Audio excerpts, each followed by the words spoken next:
What up? What up? What up?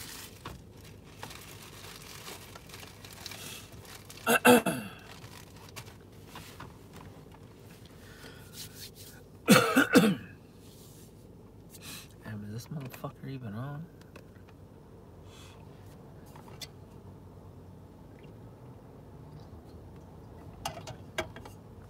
Not sure if you guys could hear me or see me, but this thing keeps fucking up. Oh, there we go. Triple DC, what's happening? Legacy in here, what's happening? Trucker. Frontline Strong, Rudy, Salgado, Doroteo, what's happening? We got a lot of people jumping on. Rudy, what's up, man? Carlos, DJ Redline, Choco Cracker. Appreciate it. For some reason, it was stalling out on my end, so if you guys can see me, hear me, I'll leave it as is. Excuse me, Dougie Designs, SJ in here. I'm guessing that's San Jose, Bay Area. What's happening? Cali Me, Joseph Rodriguez, Uriel, K Paso, what's up, man? Headquarters, what's up? King Green, Sunny SoCal, it's good, man. Right now, my car is saying it's 82 degrees outside. Yesterday it was cold as fuck. Today, for some reason, it's 82. Southern California, man, can't complain. Diz, what's happening, bro? Mendez Graphics, loud and clear in Texas. Texas, what up, Carlos? E-Man, what's up, my brother? Shit's all love, you know what I mean? I'm gonna be doing a really random, weird-ass video tomorrow on the YouTube page. Also, Patreon drops tomorrow. But for some reason, the past 2 days, I guess 2 or 3 days, I post pictures of my kid, Halloween costumes and shit like that. I've got overabundance of DMs asking to do videos about make it yourself at home Halloween costumes, not just for kids but for adults. For some reason, a fucking shitload of people hit me up and was just like, hey man, can you do a video about Halloween costumes? Hey, what should I be for Halloween? What are some good ideas? How'd you come up with ideas for Halloween costumes? You know what I mean? That kind of shit right there is outside of the realm, but it also falls into, if you own a heat press, you can make all kind of shit. I was just talking to Diz about this shit earlier today, about making custom shit with your heat press and doing stuff. He made a dope ass custom Halloween costume for his kid, utilizing the heat press. Shit's fucking, the possibilities are, I don't want to say endless, but like for my daughter, she's a high school student, so she went to school dressed up today as a cartoon character from I forget what the cartoon's called. I think it's Kids Next Door, and she went as one of the characters. But the character's the t-shirt was royal blue, and it was royal blue, and it had white stripes like down the sleeves and then down the side. Oversized t-shirt. So easy. I just cut up some fucking vinyl, white stripes, and then I pressed the shit onto the shirt for her.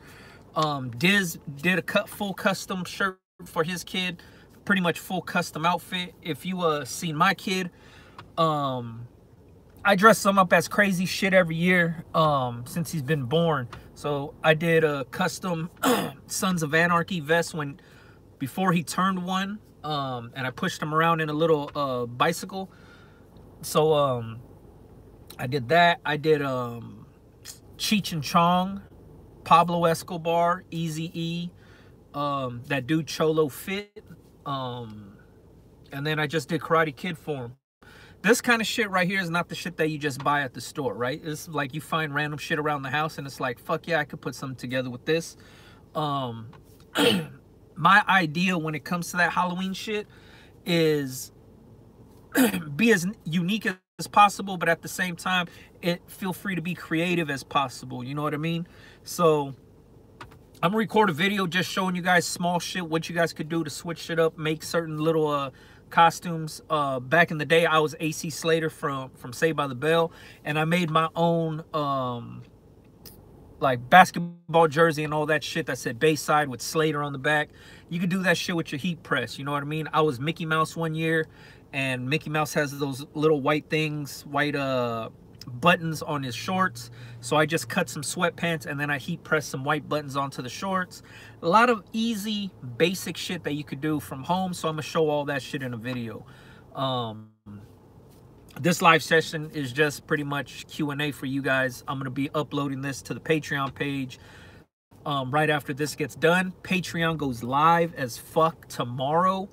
I'll do a video tomorrow that's gonna have the links and information and all that shit for you guys. But all the live sessions will be there. Some of the videos that I already have uploaded on there are some transfer videos, obviously. Kind of reviewing some of the transfers that I've ordered from different companies and how they hold up and what they look like pressed on a shirt.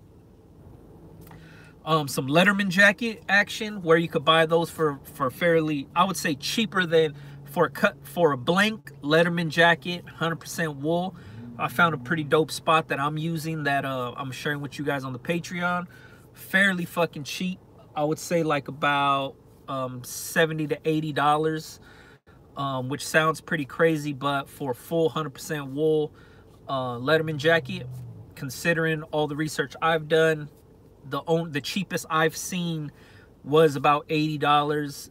The usual going rate is around $150, especially if you do if you're going somewhere where they do the chain stitching or embroidery and shit like that. They usually charge like $180 to $190 of just for the blank wool Letterman jacket. This ain't even the one with the leather on the sleeve. So I found a spot that has a bunch of dope color options, really good quality jacket, and they fit fucking cool. So I made a video about that for the Patreon. What else do I got on there? I got a few other videos on there for the Patreon. So that's just a heads up of the shit that's already uploaded. Outside of these live sessions, you can find those on the Patreon, and also me breaking down a lot of different marketing tactics, shit like that. I go over doing giveaways, good ways to do the giveaways and bad ways to do it. And also I break down other people's marketing so you guys could kind of see what other people are doing, why it works and why it doesn't work for certain people. So all that is currently already uploaded. I got a gang of other shit that's ready to upload on the Patreon. So there's a lot of different activity. That's about it. I'm gonna go back to posting regular videos with the background music and the logos and shit like that for my YouTube channel. So the content's gonna stay the same on YouTube. The detailed content will be on the Patreon page. All right. So let me see. I'm gonna go back through, see if anybody got questions. If not, I'm just gonna talk some shit about a few things. Malarno Johnson, what's happening? Mendez Graphics, what's happening? C Bueno, I think that's your name. What's happening? Mike T, what up, O's? Appreciate all the knowledge. Picking up the Cameo 3 off your link today. Very dope, man. And the Cameo 3, you won't be fucking disappointed. Trust me. Frontline Strong, what's your preference, vinyl or screen printing on t-shirts? I use Plastisol transfers. If you watched any of my videos prior to this, you'll know that I fuck with Plastisol transfers. You know what I mean? It's pretty much just a screen printed transfer, and then you apply it at home with the heat press. Dope ass concept, really easy to do from home. And you keep your overhead really, really low when you're doing that shit because you could gang multiple designs on one sheet. That's why I fuck with them. Let me see. David Cabrera, what's happening? What's your suggestion for embroidery? Not exactly sure what you mean by that. When you're doing embroidery, I always recommend going with a local shop that's very close to you so you could go there physically and check a proof sample. If you don't know what a proof sample is, say you drop off 24 hats, right? You bought 2 dozen hats, you're bringing it to the embroidery shop, you want them to stitch on, you know, a front hit and a back hit, let's just say. So the front's gonna be 3D, the back's gonna be flat, and you give them the artwork, they digitize it, you send it over to them. The proof sample will be the very first hat that they run off of your design, how the fucking settings, everything. They're gonna run just one hat. So you could go over there, pick up that hat, check it out, make sure that the 3D looks good, make sure the placement is straight, make sure the back is flat, make sure the back is straight. You okay that proof sample. It's called buying it off. So you buy off that proof sample, and then now they'll run the rest of your hats, and the rest of your hats will look identical to the one that you okayed and bought off. So why do I say go somewhere local? Why do I say, you know, just find a local shop instead of using one online or somewhere in my area, and you might live out of state? Sometimes people just want to go to somewhere that they know has done a good job. You know what I mean? And I 100% I get that, but when it comes to embroidery, it's a little bit different, because it's not like ordering transfers and shit like that. There could be a lot of, like, stitching probably doesn't cover up the foam. That's something you would catch in the proof sample. So let's say you get your proof sample and you can see the foam through the 3D. Let's say that the placement on the back is off, or maybe the text is too big and you want it to be smaller. Let's say that the front logo is too small and you want it to be bigger. This is where you make those adjustments and you tell the shop, hey, this doesn't look right. You need to add more stitches on here. Because sometimes these embroidery shops, not to talk shit about embroidery shops, but this has happened to me in the past, where they try to cut costs and not use enough stitches. So say you're getting a black hat with white stitching. What they'll do is they'll put white foam underneath the 3D. That's what makes the 3D is foam. So they'll put white foam, and then they'll use less stitches to cover the foam. You know what I mean? As suppose if they did black foam and white stitching, everywhere that the black would show up through white stitching obviously means they didn't use enough threads. So they trick you and use the white foam with the white stitching, and hopefully they get away with not having to cover the whole area. It's a cost savings thing, I'm guessing. So this is where you go there and you check the shit yourself. You check out the hat. I don't got a hat in here, but you check out the hat. You make sure that the stitching is covered up, placement is good, sizing is good, all of that shit.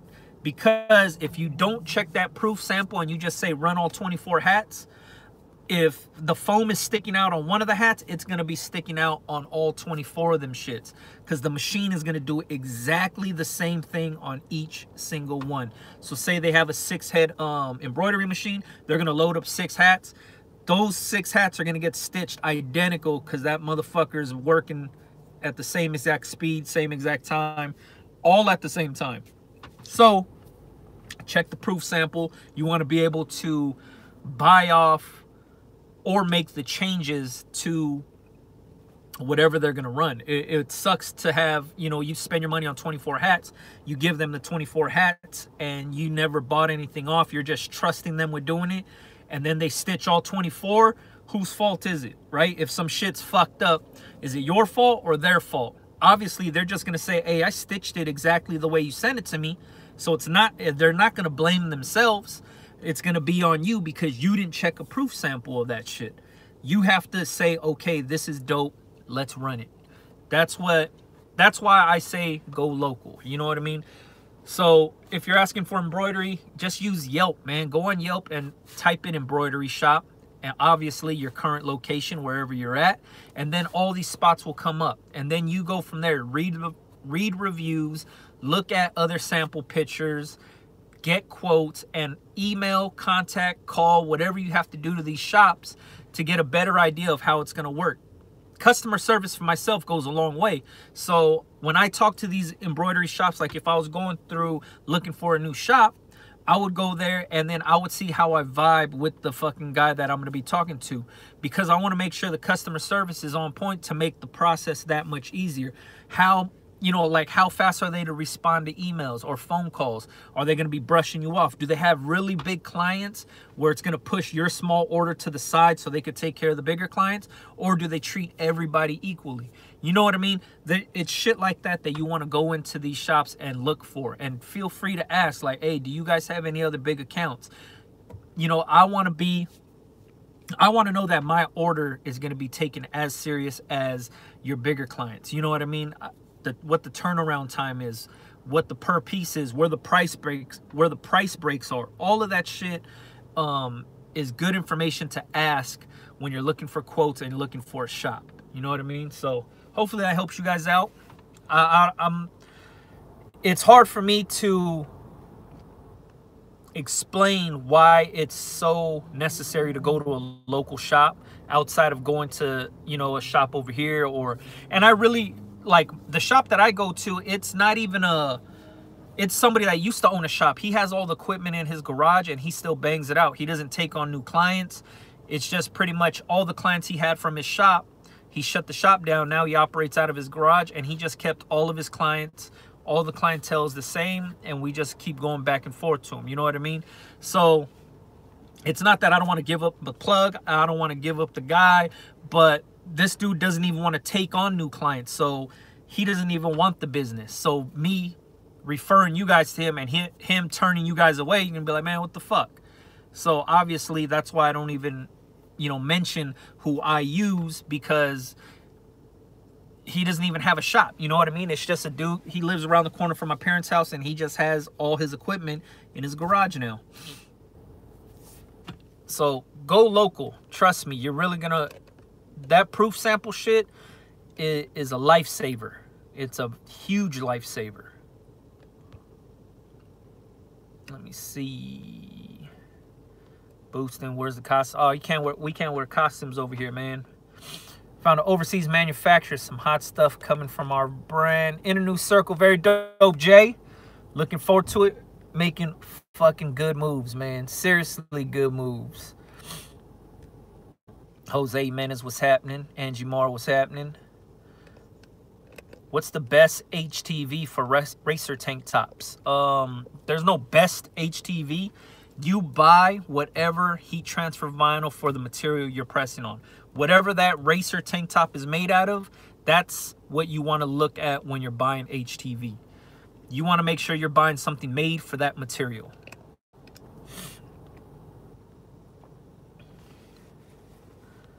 Let me see. I got the Cricket. Love it. Jose Menes, very dope, man. I heard good things about the Cricket. Have you ever did HTV on canvas fabric shoes? I've never pressed anything on a shoe before. Very, very long time ago, I pressed some patches, like little mini patches on the back of some Nikes. But that's it. And it wasn't even with the heat press. I just used the iron and I rolled that bitch on. Like I said, this is like years ago, back in the 90s, I did that shit. G90 Kill, what's happening? Who has the best heat transfer, Plastisol heat transfers to you? Best two companies, Ends Print Co. Check them out. Or you could buy my list at bigbrando.com, and that's every single heat transfer company that I use and why I use them. So you do vinyl for your mock-ups, and after you see how it goes, you decide to order transfers. That is correct, King Green. So I use my vinyl cutter to test out designs, right? I have an idea. I say, all right, fuck it. Let me put it on a t-shirt and let me go wear this shit around Disneyland or the mall or somewhere where there's a lot of traffic. And then I just want to see what people think, how they react, if they react, if they say something about my shirt, if anything. We've all worn t-shirts before where somebody says, hey, nice shirt. It's like when you wear a jersey and they say, hey, nice jersey. I like that team too, blah, blah, blah. There's something relatable there. So same thing with t-shirts. You wear a t-shirt or a hat, whatever it is. If somebody reacts to what you're doing, if you see somebody looking and reading your shirt, see somebody do like a double take, that kind of shit right there is just data that you got to remember. Like, all right, when I was in the mall, a bunch of people were looking. When I was in the mall, a couple people came up to me and said, what's up? This is the data that you want to record. So when it comes to making or getting transfers made, you know that you'll get some sort of reaction out of that design. Now, let's say you make a t-shirt and nobody gives a fuck what it says, and you walk around and nobody says anything to you. Nobody's really reading it. Nobody's really looking at it or reacting to it. Obviously, that might not be a good design to have. You know what I mean? So that would save you money when you're ordering transfers, because you pretty much just want to order the transfers that you know you can make money off of. But that's just my process. It's how I do things. That's why I use my vinyl cutter, or that's one of the reasons why I use the vinyl cutter. Jason Ends, what's happening? Leeds UK, what's happening? Billy Ray, Sheet Metal Supreme, what up? Is it best to have a target audience or test random designs or both? Best to have a target audience and then you design for that target audience. It just makes the sale that much easier. So let's say you have, I don't know, you think of some designs that you have. Obviously, you're making a design with somebody in mind, with some group of people that you want to sell in mind, right? You think of a design, it's like, oh shit, it'll look cool in this color, looking like this. You're already thinking, who would buy this? Why would I even make that shirt? So when you have the target audience in mind of whatever space you want to be in, that's going to make the sale that much easier, because now you're making something catered to that audience. You know what I mean? It's not necessarily putting yourself in a box. It's just making the sale easier. When you launch, it's a humbling feeling when nobody buys your shit when you launch. But if you launched with a target audience in mind and you had that, you designed for that audience, like say if I wanted to design shit for dudes that are into like those JDM cars, right? Like race cars, like lowered Hondas and Integras and all that shit. Let's say you wanted to be in that space. You're going to make designs geared to those people so you could sell to those people. The t-shirts that have Hondas and Integras and whatever other race cars, like Fast and the Furious type cars, the guys that you're making those shirts for, you're not going to be selling that at a lowrider show, right? You're not going to be selling that to dudes in the lifted trucks because they're not into that. You're selling those shits to the guys that are fucking in the lowered Hondas and the race cars. You know what I mean? So that's what I mean when I say target audience. You design straight for a certain group of people to make the sale that much easier. Somebody hit me up and they were like, oh, I don't want to put myself in a box designing just for this one group of people. If you want to, it's like you want to take over the world, right? If you can't take over the smallest city, then how are you going to take over the world? So if you shrink that shit down and design for a small group of people, you can always expand from there. It's not putting yourself in a box because there's room for you to grow outside of that box. It's just making the sale easy for you so you can make some fucking money. Because a lot of people bite off more than they could chew. They always think like, oh, fuck, man, fuck that. I'm not going to look for no target audience. I just want to sell streetwear to people that are into streetwear. By all means, that's cool, but I see so many brands fail doing that shit because they don't have an audience that they're trying to market to. They're trying to market to too many people, and when you spread yourself thin, people overlook that shit like crazy. But if you made some shit that was really deep, like, I'm talking about like really minute, where it's fucking focused at the smallest group, and obviously that group likes what you're doing, you can always expand from there. It's easier to grow when you're small than fucking just start out big as fuck. It doesn't work that way. Let me see. Does Plastisol transfers work on all fabric types? 100% cotton, polyester, TCB in a flash. You have to order the fucking transfers that's for the material that you're pressing on. You can't order a transfer that's made, like the formula is made for cotton shirts, and then you think you could press that same transfer on like a nylon jacket. It doesn't work that way. Same goes for heat transfer vinyl. Same goes for anything that you're heat pressing on. Everything has a recommended setting for application. It's, you know, whether it's 330 degrees for, you know, 15 seconds at heavy pressure. That right there is made for a certain material, like cotton or some shit. But if you try to press those same exact settings on a nylon jacket, that nylon jacket's gonna fucking melt under 330 for 15 seconds. So obviously you have to fucking, you know what I mean? You have to buy the transfer for whatever you're pressing on.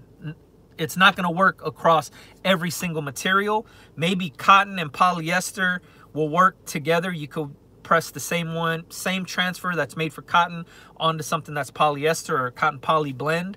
But if you have like spandex in the shit, or if you have lycra in there, or if you have nylon in there, these things right here hold up differently under heat. So you would have to tell the transfer company, hey, I'm going to be pressing on nylon jackets, so that way they can make the formula for nylon jackets. You know what I mean? Let me see.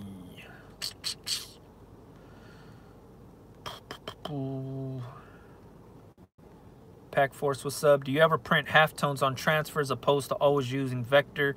Yeah, I do halftones too. I do. There's some designs, like I just showed actually on the Patreon. I go over these multicolor transfers where I did some halftone action. So there's some gradients in there and shit like that, and I show the transfer I did. I show what it looks like pressed on a shirt. I show what company I went through to get it, what formula I use, all of that shit. So that's already uploaded on the Patreon, so you could see that tomorrow.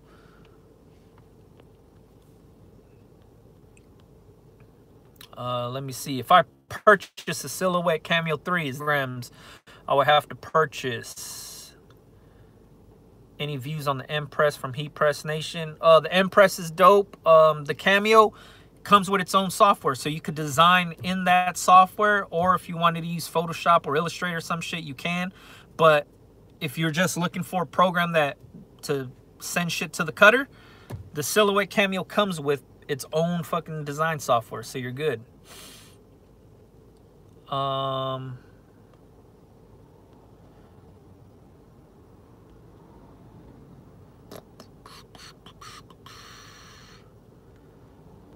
Let me see. I've heard you made a Cheech and Chong shirt. How did you go about that? Do you buy the licensing for a certain image? No, because I never used Cheech and Chong's name. I never used their faces, never used anything. So that's how I went about it. So probably thinking like, how the fuck did you make a Cheech and Chong shirt without using their faces or their names or whatever? It's purely by their clothes. If you've seen what I did with Leftovers, I used an image of Notorious B.I.G. Didn't use his face, didn't use his name. I just took an iconic photo and I doctored it to where it worked for me. Same thing with Cheech and Chong. Same thing with the Ricky's Killer shirt, shit like that. It was all done where I didn't infringe on anything. So you need to find your own gray area when you want to do shit, and then figure it out. Figure out what you want to do without. The thing is, you can't make money off of somebody's name or their face or whatever it is without them wanting something. That's like somebody using your face on a t-shirt. They make $10 million. Obviously, you're going to want a piece of that 10 million because they're coming up off of your face. You know what I mean? So it's the same goes for any kind of trademark or copywritten material. Is obviously if you're making money at somebody else's expense, that somebody else is going to want a piece of that shit. So you have to play at your own risk when you're doing that shit. The easiest thing to do is fucking hire. You want to get legal advice. Most of the time when you contact like a trademark lawyer or something like that, or some kind of attorney, they'll point you to the paralegal and you ask questions. The paralegal will relay. You're not talking directly to the attorney. You're talking to the paralegal. That's the go-between. But that's the filter. So say if you wanted to do some shit like that, I mean, it's in your best interest to fucking, if that's the route you wanted to go to, it's in your best interest to invest in paying an attorney just for legal advice.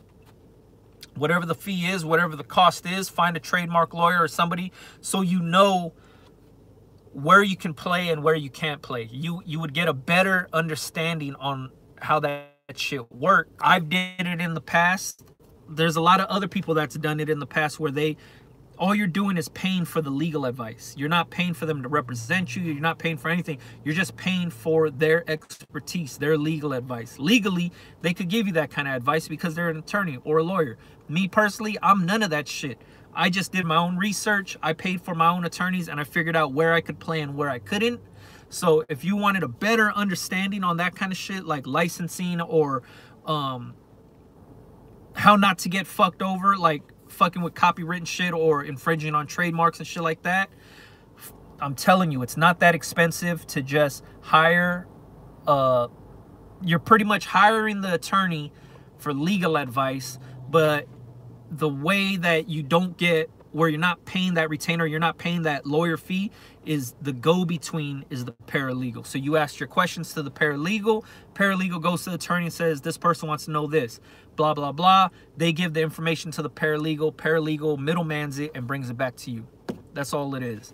So that way you have a fair understanding on what you could do for your brand and what you can't. If you just want to dance on the line and you really don't give a fuck, then obviously you're not taking the business serious, and then that's where you make the mistakes and you could fuck up. You know what I mean? You don't want to fuck up though. Trust me. I just, and they just a fucking deal. And my homeboy fucking came up, literally came up. So you don't want to fuck with that shit, man. It's even if you don't have it, they're gonna take it from you. So play at your own risk when you're doing it. Operate at your own risk, because as a business owner, you really have to fucking be on top of that shit. But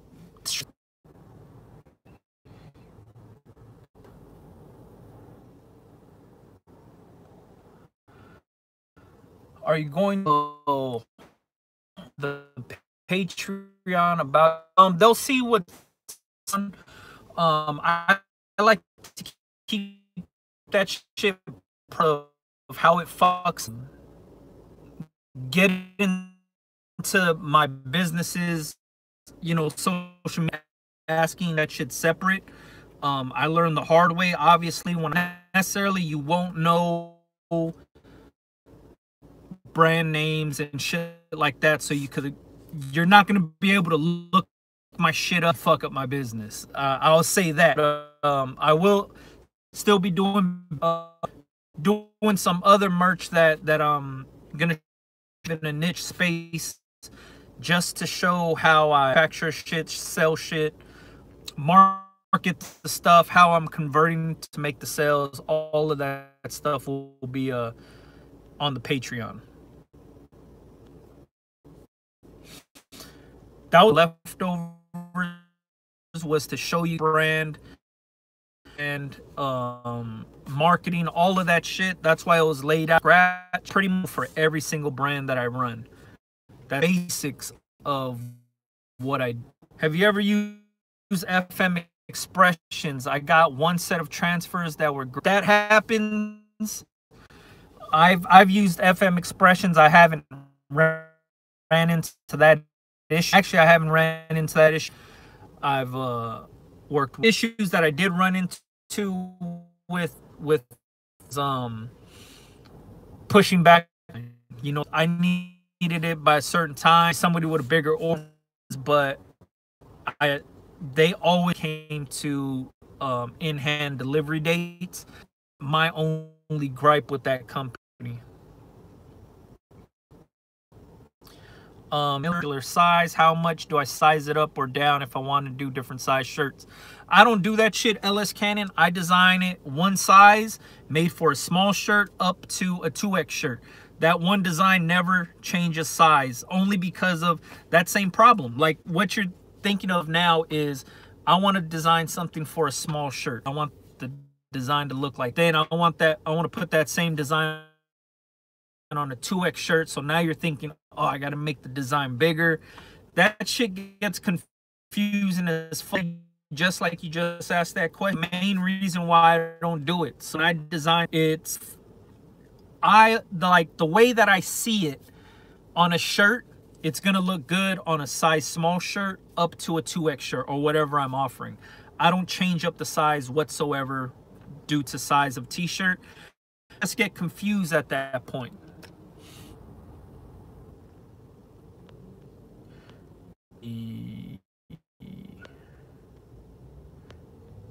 LS Cannon.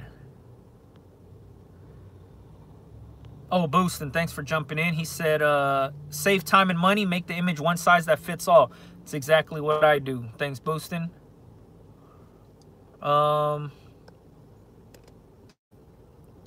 Extra small and extra large differs. It does, but when you're going off of whatever size design that you're doing on the shirt, So take this for example. This I showed you guys in another video.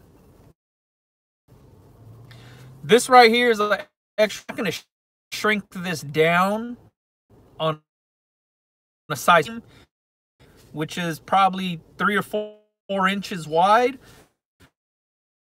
Is gonna go large shirt. It doesn't. You're not gonna.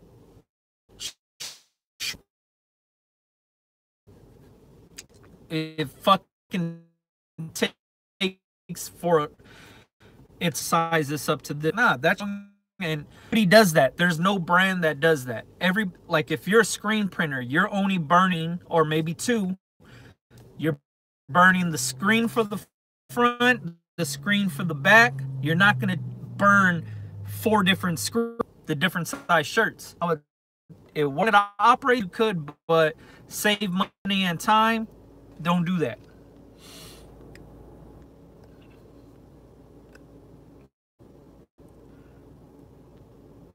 All right. Somebody said, or a lot of people are saying that it's breaking up. So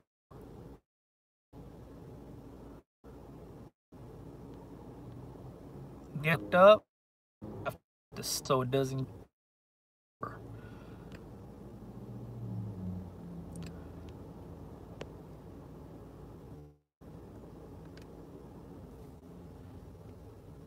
Explain the use of the business account.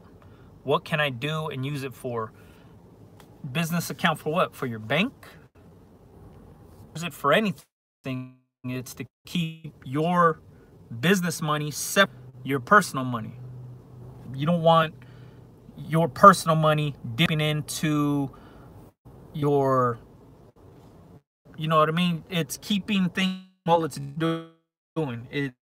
There's no benefit up credit cards and do all this shit, get loans. It all means you could do that shit.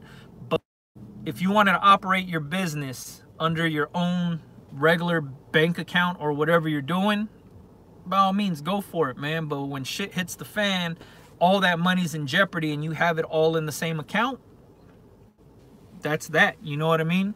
So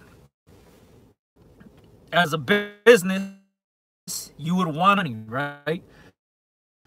Treat your business as a business. If this is just that's cool. Remember, there's actual actions being made in online stores.